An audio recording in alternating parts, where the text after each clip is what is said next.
ఇప్పుడు స్కిన్‌కి ఎలా హోమ్ రెమెడీస్ ఫాలో అవుతారో, హెయిర్‌కి కూడా ఫాలో అవుతారు కదా మ్యామ్.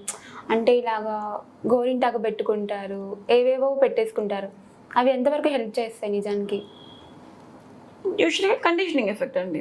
అంటే మనకి కొంతవరకు న్యాచురల్‌గా ఉన్న ఎగ్ వైటు ఇవన్నీ కూడా కండిషనింగ్ కింద. గోరింటాకు కూడా డైరెక్ట్‌గా మన ఆకు తీసుకొచ్చి రుబ్బుకుంటే బాగుంటుంది.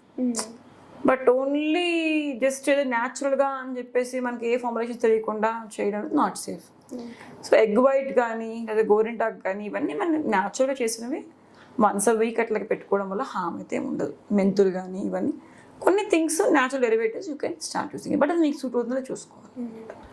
డైలీ కొంతమంది క్యాప్ పెట్టుకుంటారు కదా మ్యామ్, లేదా హెల్మెట్ అయినా యూస్ చేయడం వల్ల హెయిర్ ఫాల్ అయిపోతుంది అంటారు. నిజంగానే అవుతుందా వాటి వల్ల? ఇది కూడా ఒక రకమైన మిత్ అండి, అపోహ. సో మనకి క్యాప్ పెట్టుకోవడం వల్ల కానీ హెల్మెట్ వల్ల కానీ మన హెయిర్ అయితే ఏమి ఇంపాక్ట్ ఉండదు. బేసికలీ బికాస్ మనకి ఏదైతే ఇప్పుడు ఈ మొక్క చూసుకున్నట్టయితే మనకి బయట కనిపిస్తుంది ఇదంతా హెయిర్. సో దాని రూట్స్ అంతా లోపలికి ఉన్నాయి. సో లోపల రూట్స్ సురక్షితంగా ఉన్నది, బట్ బయటికి మాత్రం కనిపిస్తున్నాయి. సో ఈ బయట మనకి ఎంత ఎక్స్పోజ్ చేసినా కూడా, ఎంత క్యాప్స్ పెట్టినా కూడా మొక్క డిస్టర్బ్ అవ్వదు. అంటే రూట్ ఇదేం డిస్టర్బ్ అవ్వదు. మనకు కావాల్సింది లోపల.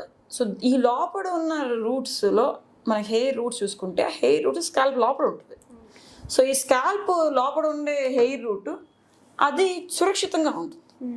సో దానికి డిస్టర్బ్ చేసే స్టెమ్ సెల్స్ ఇవన్నీ కూడా అదర్ రీజన్స్ వల్ల అది డిస్టర్బ్ అయితే అవుతే అప్పుడు హెయిర్ ఫాల్ అవుతుంది తప్ప ప్రత్యేకించి బయట నుంచి డిస్టర్బ్ చేయడం వల్ల మనకి హెయిర్ ప్రాబ్లం రాదు. కొన్నిసార్లు ఏమవుతుంది అంటే ఇలాగ మనం క్యాప్స్ ఎక్కువ పెట్టేసుకుని వేడి వాతావరణం ఎక్కువసేపు కొనుక్కున్నప్పుడు పైన కొన్నిసార్లు కురుపుల్లాగా రావడం ఒకసారి ఉంటాయి, అప్పుడు హెయిర్ ఫాల్ రావడం ఒకసారి ఉంటాయి తప్ప ప్రత్యేకించి అది ఒక్కడే పెట్టుకోవడం వల్ల అయితే హెయిర్ ఫాల్ అయితే రాదు. మీకు అర్థమైంది చెప్పిన కాన్సెప్ట్? అట్లా